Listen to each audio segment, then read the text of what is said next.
الحمد لله رب العالمين والصلاة والسلام على رسوله الكريم وعلى آله وصحبه أجمعين أما بعد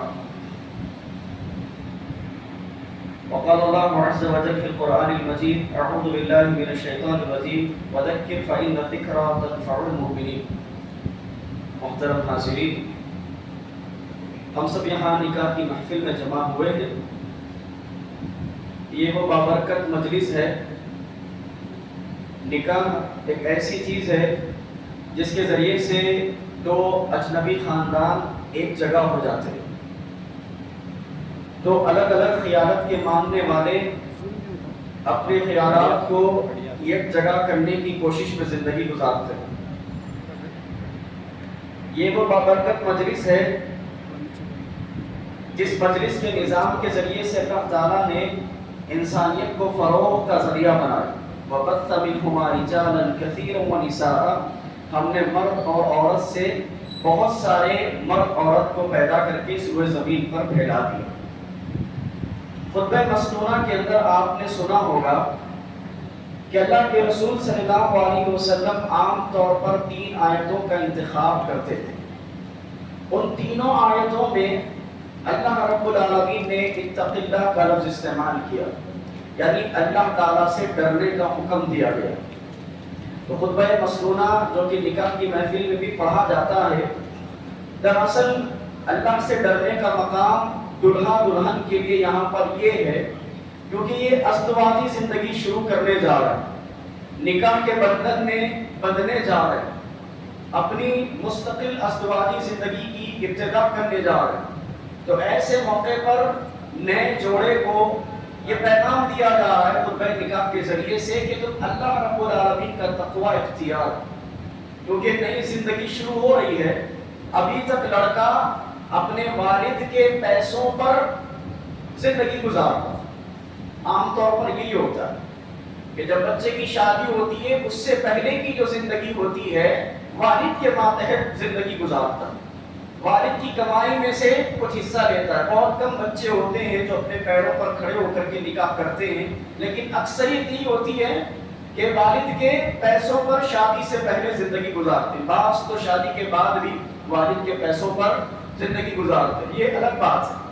لیکن یہاں سے اس کی خود کی زندگی شروع ہونے والی ہے، اس پر ذمہ داری آنے والی ہے، اس کی بیوی کی، اور آگے بچے ہوں گے تو اس کی ذمہ داری آنے والی ہے. تو جب ذمہ داری آئے گی تو اللہ تعالیٰ ہر ذمہ دار کو اس کی ذمہ داری کے بارے میں سوال کرنے والا ہے. اس وجہ سے کہا گیا کہ اللہ سے ڈرو. آگے روزگاری بے روزگاری کا معاملہ پیش آئے گا. اللہ تعالیٰ سے ڈرو، حلال روزی کماؤ، اپنی اولاد کو حلال کھلاؤ، اپنی اہلیہ کو حلال کھلاؤ، کیونکہ وہ تمہاری اولاد کے لیے کھیتی ہے، اس سے تمہاری اولاد جنم لینے والی ہے، تمہاری نسل آگے بڑھنے والی ہے. لہٰذا اپنی بیوی کو حلال کھلاؤ. اس معاملے میں اللہ تعالیٰ کا تقوی اختیار کرنے کا حکم دیا گیا. اور آگے چل کر اولاد ہوگی یا بے اولاد ہوگی، 2 ہی چیزیں ہوتی ہیں. شادی کے بعد ایک جوڑا یا تو اولاد کی نعمت سے سرفراز ہوتا ہے یا پھر اولاد نہ دے کر کے اللہ تعالیٰ اس کو آزماتا.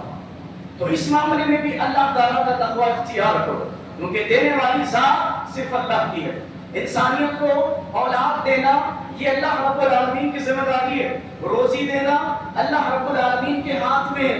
لہٰذا ہر معاملے میں ایک نئے جوڑے کو اللہ رب العالمین سے ڈرنے کا حکم دیا گیا. لہذا سب سے پہلے میں نئے جوڑے کو یہی دعوت دیتا ہوں کہ وہ اللہ رب العالمین کا تقوی اختیار کرے، اللہ رب العالمین کا ڈر اختیار کرے. بیوی کو، بچوں کو پالنے پوسنے، ان کی پرورش میں اللہ رب العالمین کا تقوی اختیار کرے. حلال اور حرام میں تمیز کرتے ہوئے اپنی اولاد کی پرورش کرے. دوسری چیز یہ ہے، عام طور پر نکاح کا جب بھی لفظ استعمال ہوتا ہے ہمارے یہاں پر بہت ساری خرافات پائی جاتی ہیں. اصل میں ہوتا یہ ہے کہ مسلمانوں کے اندر بہت ساری رسم و رواج غیر مذاہب سے لی ہوئی ہے. شادیوں کے طریقے غیر مذاہب سے لیے ہوئے. کسی سے ہم نے ہندوؤں سے کچھ ہم نے اڈاپٹ کر لیا یا کرسچنوں سے کچھ طریقے ہم نے لے لیا. میرے بھائیوں، ہمارا اپنا طریقہ ہے. مذہب اسلام ہر چیز کی رہنمائی کرتا ہے. خوشی میں کیسے زندگی گزارے، غم میں کیسے زندگی گزارے، ہر معاملے کی اللہ رب العالمین نے طریقہ اسلام کے اندر رکھا ہے، لہذا شادی کا بھی طریقہ بتا دیا گیا ہے۔ شادی کے لیے سب سے پہلی چیز کیا ہوتی ہے؟ لڑکے کے لیے لڑکی کا تلاش کرنا اور لڑکی کے لیے لڑکے کا تلاش کرنا۔ اسلام نے رہنمائی فرما دی ہے۔ لڑکی کے بارے میں کہا گیا کہ اگر کوئی دیندار لڑکے کا رشتہ تمہارے گھر تک آئے فوراً نکاح کے لیے ہاں کرو، فوراً نکاح کے لیے ہاں کر دو۔ جیسے پیارے نبی صلی اللہ علیہ وسلم کے گھر حضرت علی بن ابی طالب رضی اللہ تعالیٰ آئے اور آ کر کے فاطمہ رضی اللہ تعالیٰ سے نکاح کرنے کا ارادہ رکھتے تھے، لیکن نبی صلی اللہ علیہ وسلم کی خشیت اور آپ صلی اللہ علیہ وسلم کا رعب اس طرح تھا اپنی زبان سے لفظ ادا نہ کر سکے، پوچھ نہ سکے کہ اے نبی میں فاطمہ رضی اللہ تعالیٰ سے نکاح کرنا چاہتا ہوں۔ لیکن نبی نفسیات کے ماہر تھے، آپ نے حضرت علی رضی اللہ تعالیٰ کے چہرے کو دیکھ کر پہچان لیا اور پوچھا کہ فاطمہ کا ہاتھ چاہتے ہو؟ حضرت علی رضی اللہ تعالیٰ نے مسکرا کر جواب دیا۔ اللہ کے نبی صلی اللہ علیہ وسلم نے پہلا سوال یہ پوچھا کہ دینے کے لیے مہر میں تمہارے پاس کیا ہے؟ دینے کے لیے مہر میں تمہارے پاس کیا ہے؟ دوسرا کوئی سوال اللہ کے رسول نے نہیں کیا، کیا کماتے ہو، کتنا کماتے ہو، کیا پراپرٹی ہے، کیا بینک بیلنس ہے، کیا جائیداد تم نے جو ہے جمع کر کے رکھی ہے۔ تو یہ سارے سوال ہمارے پاس آج کیے جاتے ہیں۔ جب کوئی لڑکا رشتہ بھیجتا ہے لڑکی کے گھر، دیکھا جاتا ہے کہ وہ کون سی تعلیم یافتہ ہے، اس نے کیا تعلیم حاصل کی، انجینئر ہے، ڈاکٹر ہے یا ٹیچر ہے، لیکچرر ہے۔ ہم یہ ساری چیزیں لڑکے کے اندر تلاش کرتے ہیں۔ دین کوئی لڑکے کے اندر تلاش نہیں کرتا، اگرچہ کہ وہ بیچارہ دیندار ہو، اگر اس کے پاس مال نہیں ہے، پراپرٹی نہیں ہے، تو اس کے رشتے کو ٹھکرا دیا جاتا ہے، اس کے رشتے کو ٹھکرا دیا جاتا ہے۔ لہٰذا بچیوں کے لیے اگر رشتے تلاش کرنا ہے، اسلام رہنمائی کرتا ہے کہ اگر دیندار لڑکے کا رشتہ تمہارے گھر آئے فوراً نکاح کر دو، فوراً نکاح کے لیے ہاں کر دو۔ اسی طرح اگر کوئی لڑکے کے لیے لڑکی تلاش کر رہے تو اس میں کیا دیکھنا ہے؟ عام طور پہ اللہ کے رسول صلی اللہ علیہ وسلم نے حدیث میں ارشاد فرمایا کہ 4 چیزوں کے عوض نکاح ہوتا ہے، یعنی لڑکی کی خوبصورتی دیکھی جاتی ہے، اس کا حسب نسب دیکھا جاتا ہے، اس کا مال و دولت دیکھا جاتا ہے اور اس کی دینداری دیکھی جاتی ہے۔ اور اللہ کے رسول نے کہا کہ تم دینداری کو ترجیح دو، لڑکی کی دینداری کو ترجیح دے کر کے اس سے نکاح کرو۔ تو نکاح کے معاملے میں لڑکی تلاش کرنا یا لڑکا تلاش کرنا، اس کے بارے میں رہنمائی فرما دی گئی ہے، لیکن ہمارے جو فرمائش ہوتے ہیں مختلف ہے۔ لڑکی دیکھنے کے لیے جب بھی لوگ جاتے ہیں اتنی لمبی ان کے پاس لسٹ ہوتی ہے کہ بچی کا کلر یہ ہو، اس کا قد ایسا ہو، وہ چل کر دکھائے گی، وہ اپنے بال کھول کر دکھائے گی، سارے معاملات لڑکی کے اندر دیکھے جاتے ہیں۔ تو یہ ساری چیزوں کے اوپر اللہ کے رسول صلی اللہ علیہ وسلم نے کہا ہے کہ تم ترجیح دو اس کی دینداری کو۔ دینداری ہوگی تو آ کر کے شوہر کی فرما برداری کرے، دینداری نہیں ہے تو فرما برداری کی کوئی توقع آپ کو کرنے کی ضرورت نہیں۔ دینداری نہیں ہے، ہوتا کیا ہے، نکاح کر کے لاتے ہیں، دنیا پرست لڑکی سے نکاح کر کے گھر کو لے کر آتے ہیں، اب اس سے کہتے ہیں کہ نمازیں پڑھو، کہاں سے پڑھے گی؟ اب اس سے کہتے ہیں میری ماں کی خدمت کرو، کہاں کرے گی؟ میری خدمت کرو، نہیں کرے گی۔ تم نے دنیا پرست اس کو چنا ہے، تم دیندار چن کر نہیں لائے ہو۔ تمہارا جو مقصد تھا پیسہ جمع تھا، تم نے پیسے لے لیے، تم نے جہیز کے نام پر رقم اتنی موٹی موٹی لے لی، گاڑیاں لے لیا، سواریاں لے لیے، اب بلا کر کے گھر میں اس کو خدمت کرنے کے لیے کہہ رہے ہو۔ ابھی آتے آتے اس نے اتنی بڑی رقم ادا کی، آنے کے بعد تمہاری خدمت کرے گی؟ آنے کے بعد تمہاری خدمت کرے گی؟ نہیں کرے گی۔ تو اسلامی طریقے پر تم نے نکاح نہیں کیا، تم نے دینداری نہیں دیکھی، تم نے خود اپنا پیسہ خرچ کر کے تم نکاح کر کے نہیں لائے، سارا کچھ بستر اس کا، سواری اس کے باپ کی دی ہوئی، گاڑی اس کے والد کی دی ہوئی چلاتے ہو، اس کے والد کے دیے ہوئے بستر پر آرام کرتے ہو، اس کے والد کے دیے ہوئے کپڑے پہنتے ہو، اور اپنی بیوی کے آنگ پر جتنا سونا ہے اس کے والد کا دیا ہوا ہوتا ہے، اور تم صرف حکم چلانا چاہو گے تو کوئی لڑکی تمہاری بات سننے کے لیے تیار نہیں ہوگی۔ لڑکی کب سنے گی؟ جب اللہ تعالیٰ نے کہا الرجال قوامون علی النساء، ہم نے مرد کو قوام بنایا، مرد کو قوام بنایا، گھر کا حاکم بنایا۔ کب ہوگا یہ حاکم؟ جب اپنا پورا مال خرچ کر کے صرف ایک جوڑے پر بچی کو لے کر کے آئے، ایک جوڑے پر بچی کو لے کر کے آئے گا۔ یہ کیا ہم نے رسم و رواج بنا رکھے ہیں؟ میرے بھائیوں، 20 سال 22 سال 25 سال ایک باپ نے اپنے بچی کی پرورش کی، اور کیا لگائے گا اپنی بچی کے پیچھے؟ اور کیا لگائے گا ایک والد اپنے بچی کے پیچھے؟ اس کو پڑھایا لکھایا، اس کو لباس پہنایا، ہر عید میں نیا جوڑا پہنایا، ہر شادی میں نئے کپڑے دلوائے، ہر چیز اس نے نے 20 سال سے 25 سال تک کیا، اب نکاح کے موقع پر بھی وہ لٹ جائے 10-12 لاکھ اور لگا کر کے تمہارے لیے وہ جو ہے آسانیاں کرے؟ میرے بھائیو یہ تو مناسب بات نہیں ہے، یہ تو معقول بات نہیں ہے۔ وہ آلریڈی اس کے گھر سے ایک فرد نکل رہا ہے، اس کا گھر آباد نہیں ہو رہا ہے، اس کے گھر سے ایک لڑکی جا رہی ہے، وہ غم کی حالت میں، وہ غم کی حالت میں ہے، اور آپ اس سے مانگ کر کے اس کا غم اور بڑھا رہے ہو، اور معاشرے میں کہتے ہو کہ خوشی سے دے رہے ہیں تم دے رہے، خوشی سے آپ دیں گے کسی کو؟ بتائیے مجھے دیجیے 1 لاکھ روپے آپ خوشی سے دیں گے؟ نہیں دیتا کوئی بھی خوشی سے جیب سے پیسہ نکال کر کوئی بھی نہیں دیتا۔ میرے بھائیوں یہ جھوٹے جو ہے طریقے سے مال اینٹھنا اپنے سسر سے یا لڑکی کے والد سے، یہ غلط طریقہ ہے، یہ الگ قسم کے ڈاکو ہیں جو اس معاشرے میں پھیلے ہوئے ہیں۔ تو نکاح کے آسان کرنے کا اللہ کے نبی صلی اللہ علیہ وسلم نے حکم دیا کہ نکاح کو آسان کرو تاکہ زنا مشکل ہو جائے، لوگ آسانی سے نکاح پر عمل کرے اور شریعت کے طریقے پر عمل کرتے ہوئے زندگی گزارے۔ تو لڑکی کے گھر کے پاس کچھ بھی خرچہ نہیں ہوگا، لڑکی کے والد کے جیب سے 1 روپیہ نہیں جائے گا، یہ اسلامی شریعت ہے۔ معاشرے میں جو ہو رہا ہے میں اور آپ دیکھ رہے ہیں، لیکن اسلامی تقاضا یہ ہے کہ سارا کا سارا خرچ مرد اٹھائے گا۔ کیوں؟ اس کا خراب حال ہوگا، اس کے گھر میں لڑکی آ رہی ہے، خوشیاں اس کے گھر میں ہیں، وہاں پر لڑکی کے ماں باپ کو رو رہے ہیں، اس نے اپنی بچی کی رخصتی کر دی، ان کا گھر خالی ہو گیا ہے، تمہارا گھر آباد ہو رہا ہے، تم آپس میں ملو گے، تمہارے گھر میں بچے پیدا ہوں گے، تمہارا گھر آباد ہو رہا ہے، خرچ کون کریں گے؟ تم کرو گے۔ یہاں تک کہ جب بچہ بچی ملنے کے بعد اللہ اولاد کی دولت سے نوازتا ہے، ہمارے معاشرے میں ایک اور رواج چل پڑا ہے کہ بچی کا پہلی اولاد جو ہوگی اس کا خرچ بھی سسرال والے اٹھائے۔ کس نے کہا آپ سے؟ کیوں آپ نے اولاد پیدا کی اگر آپ کے پاس خرچ نہیں اس کی ڈلیوری کا، اس کی سچی کا خرچ آپ کے پاس نہیں؟ کیسے مت ہوا؟ کتنا خرچ آپ لڑکی کے باپ پر ڈالو؟ کب تک وہ بوجھ سنبھالے گا؟ وہ بڑھاپے تک تمہیں اور تمہاری اولاد کو بھی پالے گا؟ میرے بھائیوں یہ خرچ معاشرے سے ہٹنا چاہیے، یہ گندی ذہنیت معاشرے سے ہٹنا چاہیے۔ لہٰذا ایک مرد نے نکاح کا ارادہ کر لیا تو سوچ لے، ارادہ کر لے کہ جو کچھ خرچ ہوگا میری ذمہ داری ہے، میرے کندھوں پر ہوگا، میرے کندھوں پر ہوگا۔ آپ ارادہ کریں، اللہ تعالیٰ آسانیاں کرے گا، کیونکہ اللہ تعالیٰ نے قرآن کریم میں کیا کہا نکاح کے بارے میں؟ ان کنتم فقراء یغنیہم اللہ من فضلہ، اگر تم غریب ہو، فقیر ہو، تم نکاح کر لو، اللہ تعالیٰ تم کو غنی کر دے گا، مالدار کر دے گا نکاح کی دولت سے۔ تمہاری نیتیں تو صاف ہونی چاہیے نا، نیتیں تو صاف ہونی چاہیے۔ نیت یہ نہیں ہونی چاہیے کہ سسرال میں جو کچھ ہوگا وہ وراثت میں آئے گا، جہیز میں آئے گا، رقم میں آئے گا، مصیبت آئے گی، پریشانی آئے گی، بیوی کو ستا کر کے سسرال بھیج دوں گا، پیسے لے کر کے آ جائے گی۔ اتنی گندی ذہنیت رکھو گے تو پیسہ تو نہیں آئے گا، الٹا آپ سے کچھ چھن جائے گا۔ لہٰذا نیتیں صاف ہونی چاہیے، نیتیں ہماری صاف ہونی چاہیے۔ لہٰذا رسم و رواج ہمارے زندگیوں سے نکلنا بے حد ضروری ہے۔ اب معاشرے میں بتایا جائے کہ دلہن کو آپس میں ان کے ایک دوسرے کے لیے کیا حقوق ہے۔ حقوق کی ادائیگی نہیں ہونے کی وجہ سے بھی رشتے کامیابی کو نہیں پہنچتے۔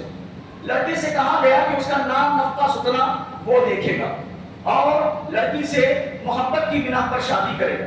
ایسا نہیں ہے کہ امی کو پسند آ کر کے لا لیے، اب مجھے نہیں پسند ہے لہٰذا میں اس کا سارا نخرہ نہیں اٹھاؤں گا، ایسا نہیں ہو سکتا۔ آپ نے نکاح کے لیے ہاں کر دی ہے، لڑکی اللہ کے نام سے نکاح کر کے آپ کے گھر آئی ہے، اب آپ کی ذمہ داری۔ شریعت نے یہاں تک مانا ہے اگر کسی لڑکے کو لڑکی پسند نہ آئے پھر بھی زندگی گزارے، اللہ بے برکت سے نواز دے گا اسے، اللہ تعالیٰ بے تحاشا برکت سے نوازے اور جنت میں اس کے لیے وعدے رکھے۔ اتنا تک ابھارا ہے، نفسیات کا خیال رکھا ہے۔ ہو سکتا ہے لڑکی پسند نہ آئے لیکن اگر زندگی پھر بھی کر لیتا ہے بتا اس کے ساتھ، یہ دیکھ کر کہ اللہ تعالیٰ مجھے ثواب دے گا تو اللہ تعالیٰ اسے برکت سے نوازتا ہے۔ لہٰذا لڑکی کی ذمہ داری، جیسے اللہ کے نبی صلی اللہ علیہ وسلم نے بھی نکاح کی، آپ صلی اللہ علیہ وسلم نے بھی شادیاں کی۔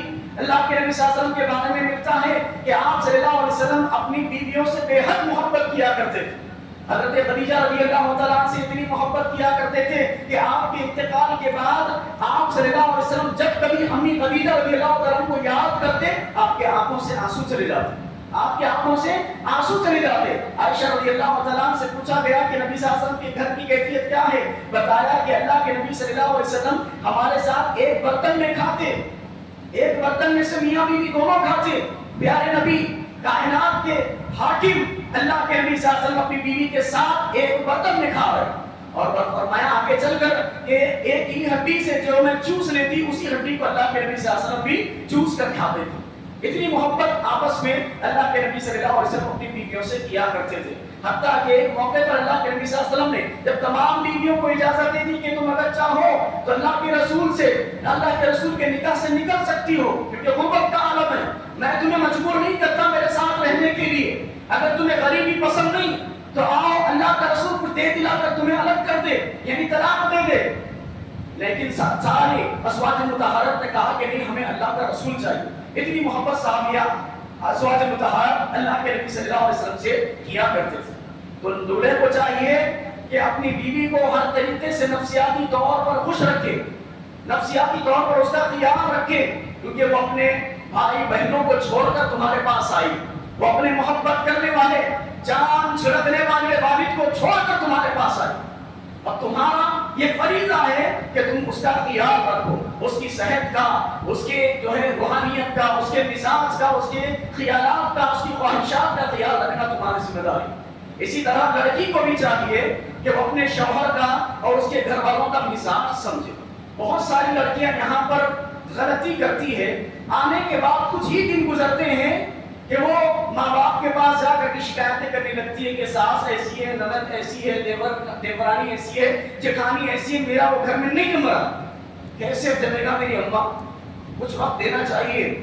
لڑکیاں آج اسی لیے رشتے توڑ رہی ہے کہ انہیں 1 مہینے 2 مہینے میں سب کچھ سمجھ میں آ جائے, نہیں آئے گا تو سسرال میں نہیں رہے گی, امی کے پاس جا کر کے رہے. 20 سال 22 سال آپ رہ کر آئی ہو, اب بس والدہ کا گھر, والدہ نے آپ کو شادی کر کے دے دیا ہے, یہی نظام چلتا ہوا آ رہا ہے. آپ کی والدہ بھی ان کی والدہ کا گھر چھوڑ کر آئی تھی آپ کے والد کے گھر, وہیں پر انہوں نے زندگی گزاری. آپ کو بھی اب اپنے شوہر کے گھر میں رہنا. مسئلہ یہی ہے آپ رشتے ٹوٹنے کا کہ لڑکیاں مہینے میں 20 دن اپنی ماں کے گھر میں رہنا پسند کرتی. کیوں رہ رہی ہے آپ اپنی والدہ کے گھر؟ اس بات سے آپ کے شوہر کو اگر پریشانی ہے تو آپ کو ایک چیز نہیں کرنی چاہیے. آپ کو اپنے شوہر کے گھر رہنا چاہیے, اگرچہ کہ اس کا گھر چھوٹا, اگرچہ کہ اس کے گھر میں ساری سہولیات نہ ہو. آپ کا شوہر ہی آپ کے لیے اب سب کچھ ہے.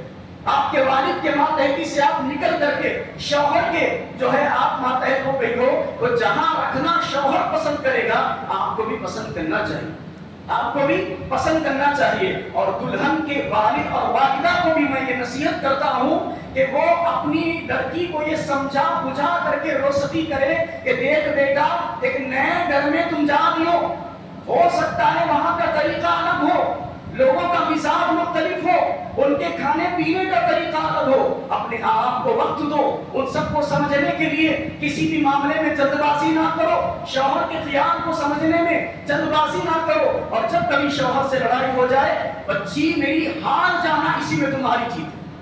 یہ بات سکھا کر کے اپنی لڑکی کو بھیجو. بہت ساری لڑکیاں کوششیں کرتی ہے جیسے بھائی کے ساتھ لڑ جھگڑ کر کے وہ جیت جاتی ہے, شوہر کے ساتھ بھی لڑ جھگڑ کر کے جیتنا چاہتی ہے. غلط بات, ایسا نہیں ہونا چاہیے. شوہر کی بات, اس کی اطاعت آپ کو جنت تک لے جائے گی. اللہ کے رسول نے کیا فرمایا, 4 چیزیں اگر کوئی عورت کر لیتی ہے جنت کے 8 دروازوں سے بلایا جائے. فرمایا گیا اگر 4-5 وقت کی نماز اگر دن بھر میں ایک عورت پڑھ لے, سلت اذا منعت السلت خمسها, کہ اگر ایک عورت 5 وقت کی نماز پڑھ لے, صامت شہرا, رمضان کے مہینے کے روزے رکھ لے, اطاعت بالہا, اپنے شوہر کی فرمانبرداری کر لے, احسنت فرجہا, اپنی شرمگاہ کی حفاظت کر لے, 8 دروازوں سے جنت میں بلایا جائے. صرف 4 نیک کام عورتوں کو کرنا ہے. تو نماز کی پابندی کرنی ہے, اور رمضان آئے گا تو روزے رکھنا ہے, شوہر کی فرمانبرداری اور اس کی اطاعت کرنی ہے, اور اپنی جو ہے عزت اور آبرو کی حفاظت کرنی ہے, پردے کی پابندی کرنی.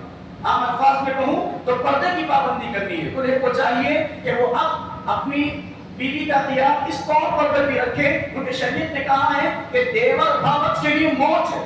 تو اپنی بیوی کو اپنے بھائیوں کے سامنے نہ نکالے, اپنی بیوی کو اس کے بہنویوں کے سامنے نہ نکالے, تمام غیر محرم رشتے جو ہوتے ہیں اس کے سامنے نکالنے کی کوشش نہ کریں. آپ اسلامی تمیز کا لحاظ رکھیں, اللہ تعالیٰ آپ کی زندگی میں آسانی کرے گا. تو بہت ساری چیزیں ہو سکتی ہیں، بہت ساری چیزوں پہ یہاں پر بیان کرنے کا شاید وقت بھی نہ ہو، آپ تمام لوگ جلد بازی میں ہوتے ہیں، لہٰذا انہی باتوں پر اکتفا کرتے ہوئے اللہ رب العالمین سے دعا کرتے ہیں کہ اللہ رب العالمین اس نکاح میں آسانیاں فرمائیں، شریعت پر عمل کرنے کے لیے دونوں کو توفیق عطا فرمائیں، اللہ رب العالمین اس رشتے میں برکت عطا فرمائیں، ان کے اولاد میں، ان کی نسلوں میں حفاظ علماء کرام کو پیدا فرمائیں، جو ان کے والد یعنی اس رشتے کے لیے جو بھی بچے ہوں گے آگے چل کر کے اللہ تعالیٰ والدین کی آنکھوں کی ٹھنڈک بنائیں، آمین تقبل یا رب العالمین، وآخر دعوانا الحمد للہ رب العالمین۔